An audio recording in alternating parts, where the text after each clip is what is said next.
How Musa got married now, there is no other prophet in the Quran about whom we get the story of how they got married, except Musa. That's it. He is the only prophet whose marriage is detailed. Every story in the Quran has a purpose, a divine purpose. Allah selectively chose these stories for our guidance. Of all the stories, marriages happen every day. There have been hundreds of thousands of prophets in history, and several dozen of them are mentioned in the Quran. Yet none of their marriages are talked about in the way that the marriage of Musa is. The wisdom in that is that we should be seeking guidance about marriage itself from this story. Allah did not tell us these stories in vain or just for interesting facts. Every part of the story provides principles and guidance. In the next 20 minutes, I'm going to share with you some parts of that story and the lessons we might be able to learn from it. The first thing to note is that it was a very unusual marriage. What makes it unusual? Musa accidentally got into a confrontation. He was trying to stop a police officer from hurting someone and got caught in the middle of the fight. He threw a punch, a little too hard, and the police officer died. Fast forward. Musa is now wanted for murder in Egypt. He is considered a criminal, and the police have been ordered to shoot on sight. They are not interested in arresting him. If they find him, they will kill him first and ask questions later. One of his friends warned him. In the Quran, we learn that the police chiefs had already made a secret plan to kill him. His friend advised him not to turn himself in because there would be no trial. He would be executed. So Musa ran. He fled from Egypt into the desert. In the desert, there are no roads, no clear way to know where you are going. But Allah guided him. Allah says that when Musa's face turned in a certain direction, he said, "Maybe, hopefully, my Lord will guide me to the most straight path." He didn't even know he was facing Madian. Madian was many, many days, maybe weeks of travel away. But he simply turned his face in that direction, and Allah placed in his heart the inclination to make this dua. Now the desert is tricky. If you go even 1 degree off, you might end up making a giant circle and find yourself right back where you started. You have no idea if you're going the right way or not. Yet somehow Musa finally reached Madian. Here's what I want to emphasize. 1. Musa is the most wanted criminal in Egypt. If someone recognizes him, they will report him to the authorities. 2. He is homeless. He has no job, no money, no food, nothing. 3. He finally reaches a lake near Madian. He finds a tree and sits under it to rest. While he is resting, he notices something. He sees people bringing their sheep, goats, and cows to drink water. It's the desert, so water is scarce, and naturally people rush to let their animals drink. Then he sees something unusual. Allah describes it. When he reached the waters of Madian, he saw a group of people giving their animals water. But then he notices 2 women standing far away. They are holding back their animals, not letting them drink. All the men are allowing their animals to drink, but these 2 women are struggling to hold theirs back. The 2 girls were pulling their animals back, but the goats wanted to drink and were fighting with them. Seeing this, Musa left the shade, approached them, and asked, "What's wrong with both of you? What's your story? Why are you doing this?" They were tough and responded directly. "We're not going to give our animals water until all the other men and their animals are done. We don't go down there, and we don't want to be alongside these other men." What is Allah telling us here? Those men were not very respectful towards women. If the girls went down among them, the men would behave inappropriately, harass them, or say things to them. These women were protecting themselves by staying back until the men finished because they didn't know how to behave properly around women.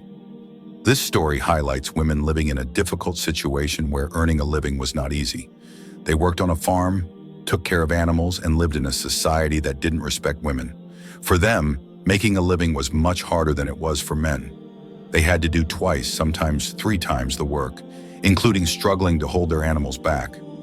Musa saw all of this, took their animals, got them water, and then brought them back. After that, he returned to the shade and sat down. At that moment, he made a heartfelt dua. "Ya Allah, whatever good you send my way, I am in desperate need of it." The word faqir, in Arabic means 2 things. 1. Someone who is bankrupt, someone who has absolutely nothing. 2.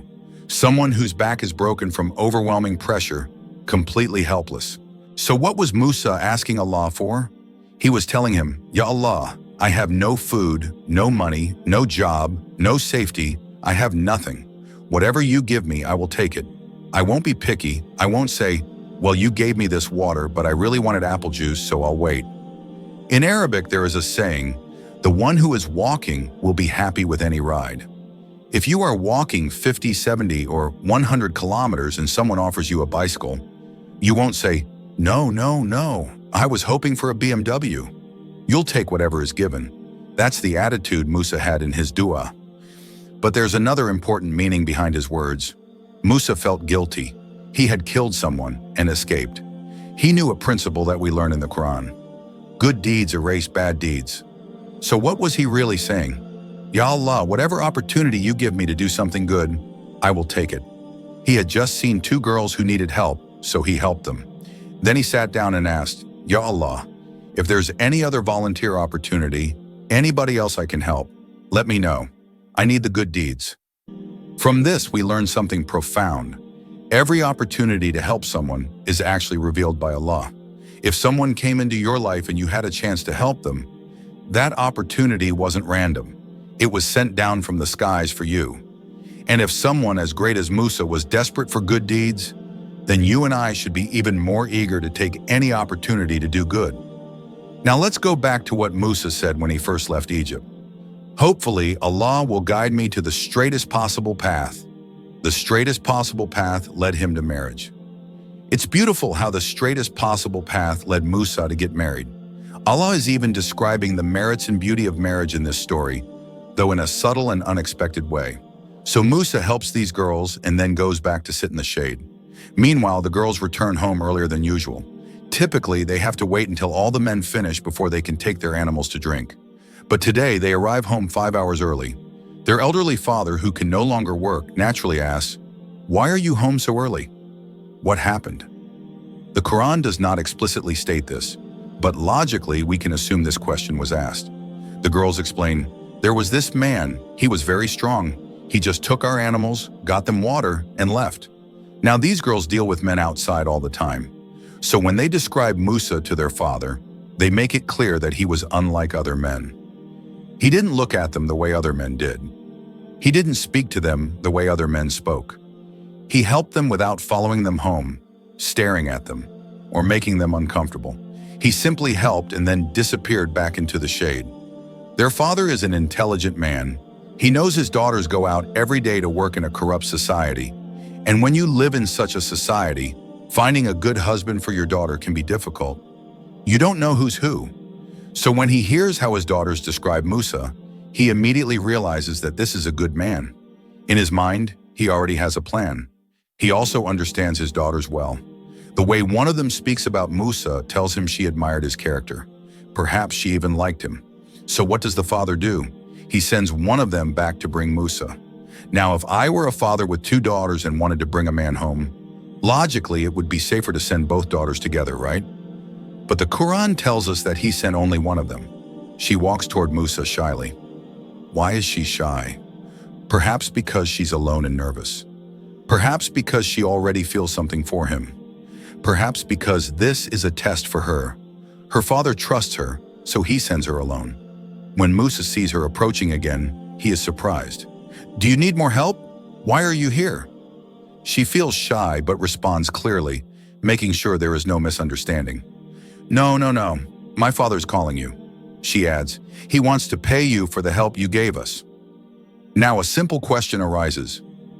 Did Musa help these girls for the sake of Allah, or did he do it expecting payment? He helped purely for the sake of Allah. His intention was sincere. At this moment, Musa could have easily said, "No, thank you. I did it for Allah, not for money." But what does he do instead? He accepts and goes with her. Why? Because Allah is teaching us something about dua, supplication. Earlier, Musa made a heartfelt dua. "Ya Allah, whatever good you send my way, I am in desperate need of it." When this woman comes and says, "My father would like to pay you," Musa understands, this is Allah answering his dua. He doesn't need to be overly righteous and say, No, I cannot take it. I only did it for Allah." He had just prayed for any good that Allah would send his way, and now good has come to him. Why reject it? So he goes with her. When he meets her father, the old man asks, "What are you doing here, young man? I've never seen you before." They begin a conversation, and the two daughters are also present, listening. A marriage proposal like no other. As Musa sat with the elderly man, the two daughters listened from the side. When the father asked Musa about himself, Musa told him everything. "I was born in Egypt. I was raised in the palace. I accidentally killed someone. I am wanted for murder. I escaped the country. I am a fugitive, an illegal alien. I have no visa here, no citizenship, no job, no money. I am completely bankrupt, and here I am." Now the father knows three things about this young man. 1. He is honest. He could have lied, but chose to tell the truth. 2. He is a good man. His daughters already vouch for his character.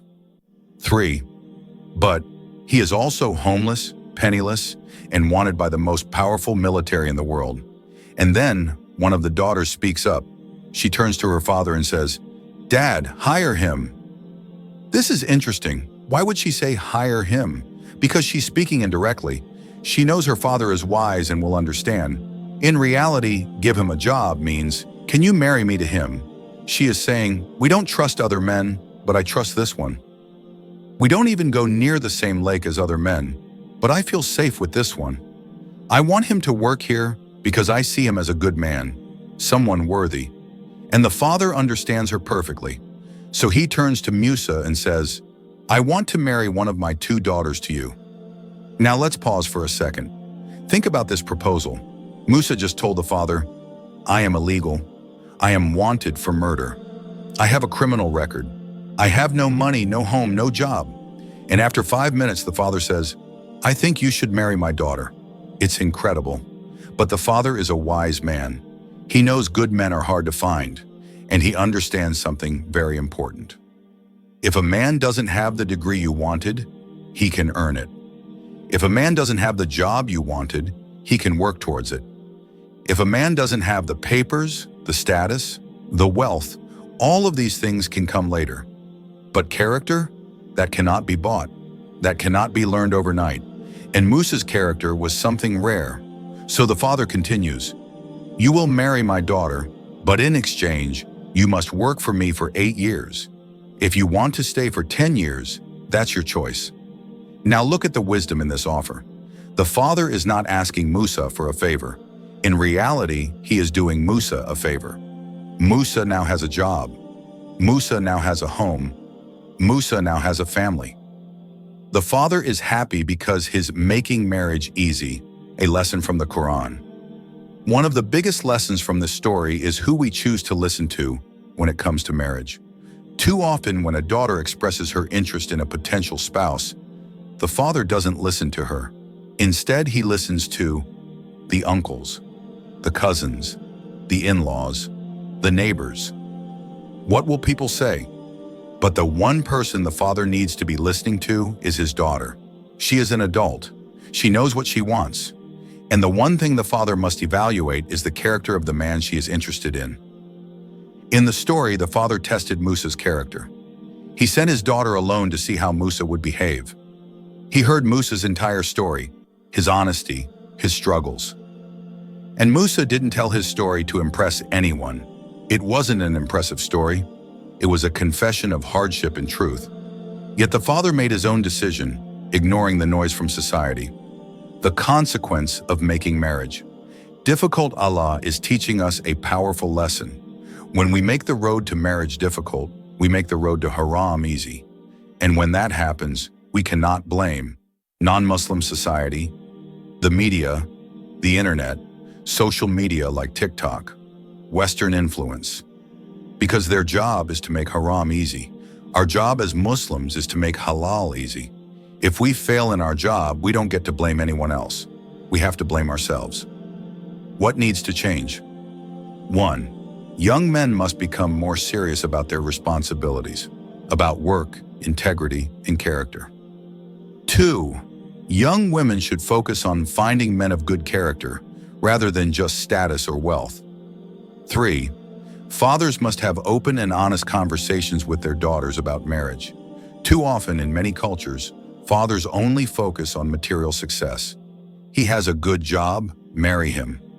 But what if he has no integrity? What if he smokes weed? What if his character is flawed? Oh, don't worry, he'll change after marriage. This kind of thinking leads to disaster. The Qur'an came to save us from this mindset. A final prayer. May Allah make it easy for our children to find righteous spouses. May He make us parents who facilitate marriage, not block it.